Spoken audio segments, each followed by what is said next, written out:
Hi everyone. So in today's lecture we'll be discussing about construction, working, advantages, disadvantages of synchromesh gearbox, and then we'll turn towards gear selector mechanism. Means what are the different elements, components are attached in between gear knob and gearbox, so that we'll be able to move the gears to the required position. So in previous lecture we talked about sliding mesh gearbox and a constant mesh gearbox. So you have to think of constant mesh gearbox because synchromesh gearbox or synchromesh unit is the modified version of constant mesh gearbox. Means in synchromesh gearbox also we will find three shafts: clutch shaft, main shaft and lay shaft, and all the gears on the clutch shaft and main shaft are in constantly meshing with the gears on the lay shaft, and gears on the main shaft are freely rotating with the help of bush and bearing arrangement. So this construction is exactly same in case of synchromesh gearbox. There are little bit modifications or there is little bit different that we are going to study, but the synchromesh gearbox is nowadays widely used in many cars, or as far as heavy vehicles are concerned, there you will find still use of constant mesh gearbox. So this is constant mesh gearbox. We have already discussed this gearbox in previous lecture. If you have not yet gone through that lecture, please go through it. The link is there in the description. So same construction we will find in case of synchromesh units. We will find three shafts: clutch shaft, main shaft and lay or counter shaft. All the gears on clutch shaft and main shaft are in constantly in contact with the gears on lay shaft.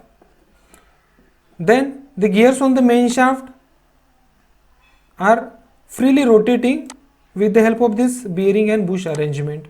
So the power is transferred with the help of this dog clutch. When the dog clutch is engaged to these gears, then the power will be transferred. So same construction. So this is synchromesh gearbox. So you can observe there three shafts are there. All the gears are in contact with, continuously in meshing with the gears on the lay shaft. Here we will find the arrangement for, this is idle gear, arrangement for or reverse arrangement, reverse speed arrangement. So B1, B, C, D, E are in continuously contact with U1, U2, U3, U4 and U5. So instead of dog clutch, see this portion is very important, and this portion is having number of components that we are going to discuss. This is the component in synchromesh gearbox can be called as synchronizer unit, whereas in case of constant mesh gearbox we call it as dog clutch. You can see here, so these are the dog clutches. Instead of in synchromesh gearbox we use synchronizers unit. So we will better consider this diagram so that we will be able to explain the components of this unit, synchronizer unit. This is a diagram that I have taken from Kirpal Singh book. So you need to just get familiar with all these components, then definitely you will be able to explain its working principle. See, two important components are G1 and G2. Here you can see this is G2 and this is G1. These two components are having internal teeth.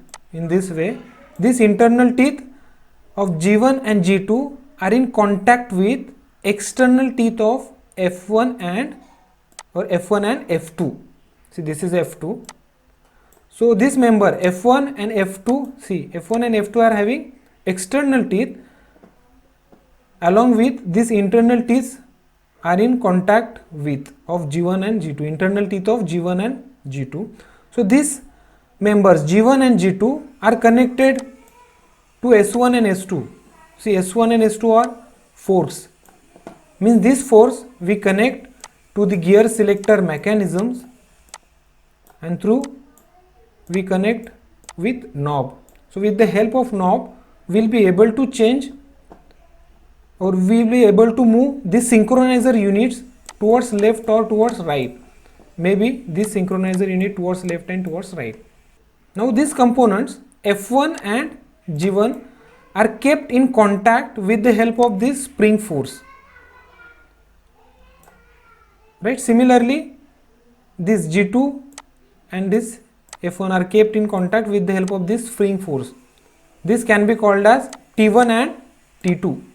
This is T1 and this is T2. And then we need to understand about these frictional surfaces. As we can see here, we'll find few conical surfaces. See, this is a conical surface, this is a conical surface, this one is conical, this and this. So M1, M2, N1, N2, P1, P2 and R1, R2, as I have written here. These are the frictional surfaces. So we'll discuss their working in next slide. And then the last components are these dog teeth K1 and K2. As you can see here, on this gear B, on this gear D, gear C and gear E, we'll find few external teeth. See, here on this gear we'll find external teeth on this surface and also external teeth on this surface. So external teeth of this surface are used to contact this gear pair. However, the external teeth of this can be called as dog teeth, and these gear teeth are used to mesh with this synchronizer unit. So with the help of this practical diagram, you can better understand this construction. See, now we have explained all this. This is a G1. You can observe here. See, this is a G1 component. This is basically, see, this hatching line indicates that this is a cut section, 2D cut section, and the reason we use these hatching lines. So this is G1, G1 is connected to this fork. So here the fork will be attached, and that fork will be attached to the gear knob. Then F1, G1 is in contact with F1. You will find this. See, the member G1 is having internal teeth, which is placed on the external teeth of F1. See, this is F1 member and this is G1 member. And these two members are kept in contact with the help of this spring ball arrangement or this force. And then next components are these conical frictional surfaces. You can see here, this is N1, this is N2. Similarly, this is N1, this conical surface, this is N1 and this is N2. And then dog teeth K1, these are the dog teeth, external teeth, as we talked about. On the same gear, this portion is used to contact with the gear on lay shaft, and this is used for this gear engagement. So now we will move towards the working principle of synchromesh gearbox. So working principle is almost similar to that of constant mesh gearbox. With the help of this S1 and S2, we have to just move this synchronizer unit towards left or right in order to get first gear, second gear, third gear and fourth gear. When these synchronizer units will come in contact with this dog teeth, will get direct gear. Here we will get second gear, here we will get third gear, and here we will get reverse gear. So see, here we can explain this with the help of this diagram so that you can better understand. See, when with the help of this S1 fork or with the help of this gear knob, when we move this G1, this complete synchronizer unit, see, with the help of this selector mechanism, we'll be able to move this synchronizer unit towards right. So what will happen, that you have to understand. See, the complete unit, the complete synchronizer units will be moved towards right. So this unit, when this will reach to this portion, the further movement will be restricted. That means this synchronizer unit will not be able to move beyond this. Means when this portion will come at this point, then this conical surface N1 will come in contact with this N2. Means N1, in between N1 and N2, frictional contact will be made. This frictional contact helps to equalize the speed, as we have discussed in case of constant mesh gearbox. To equalize the speed, we need double declutching, but the double declutching is avoided in case of synchromesh gearbox, and this is the advantage of synchromesh gearbox. So automatically in single shifting, we'll first make a a frictional contact in between this N1 and N2, so that the speed of synchronizer unit and this gear will be equalized, and then the further movement of this fork towards right will not be able to move this portion of synchronizer unit. So it will overcome this force, spring force, and only this unit will be moved. As we will find, this unit is having internal teeth, so this unit is only moved, and this internal teeth, as you will find here, internal teeth of G1 will make contact with the external teeth of K1, and the drive will be engaged and the power will be transferred in this way to the output shaft. So you can better consider this stage 1. So in stage 1, in synchronizer gearbox, the speed of synchronizer unit and the gear is equalized, and that is really necessary for smooth engagement. And once this contact is made, as you can see here, this synchronizer unit is moved at left. So first this contact is made, and the further movement, now the movement of this synchronizer units will be restricted. So this will be the second stage.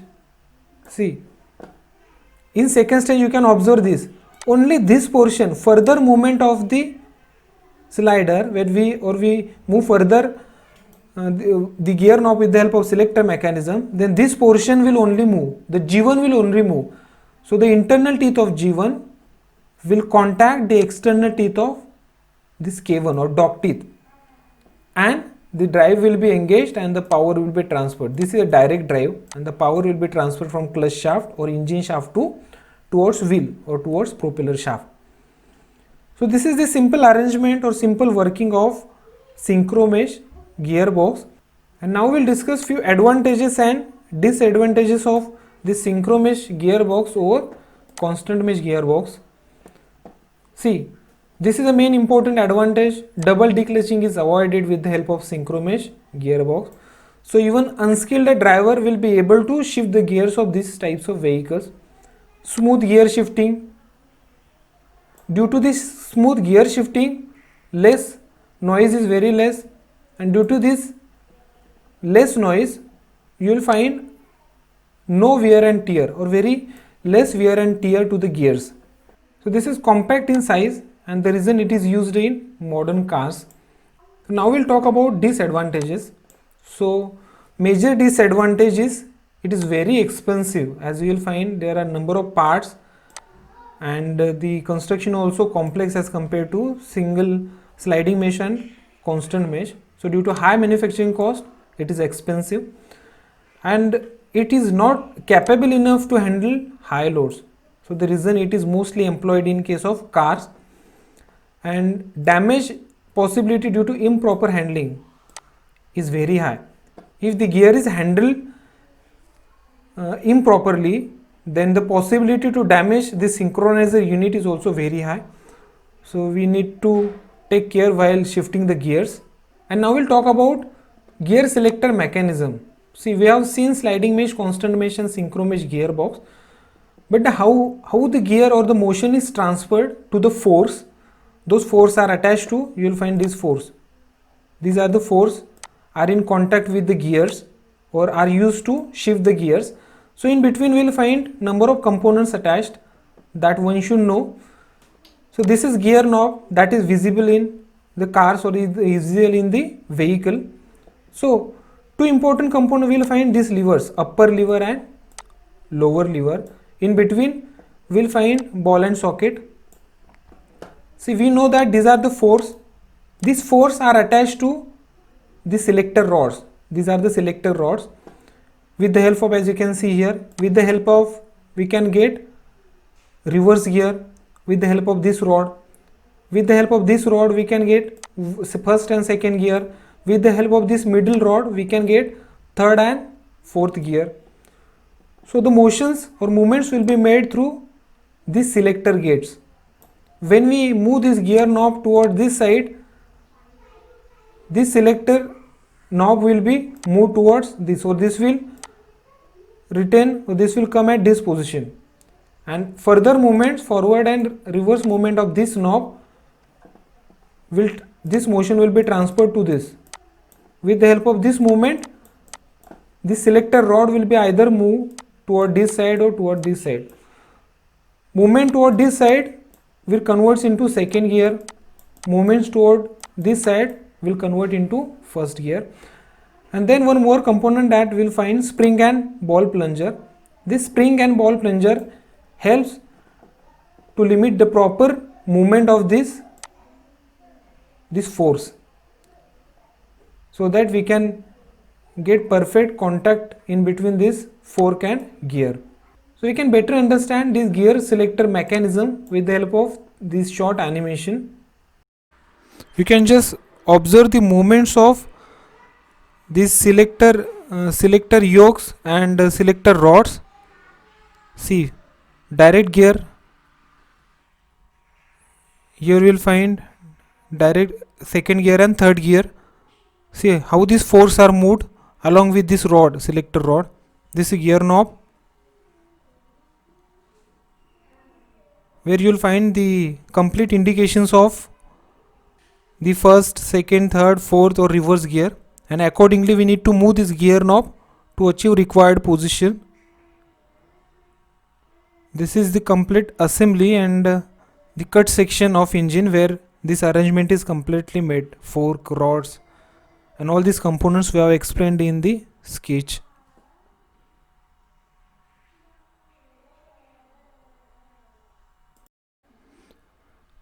When we remove this cover, then you can better understand. See, observe this.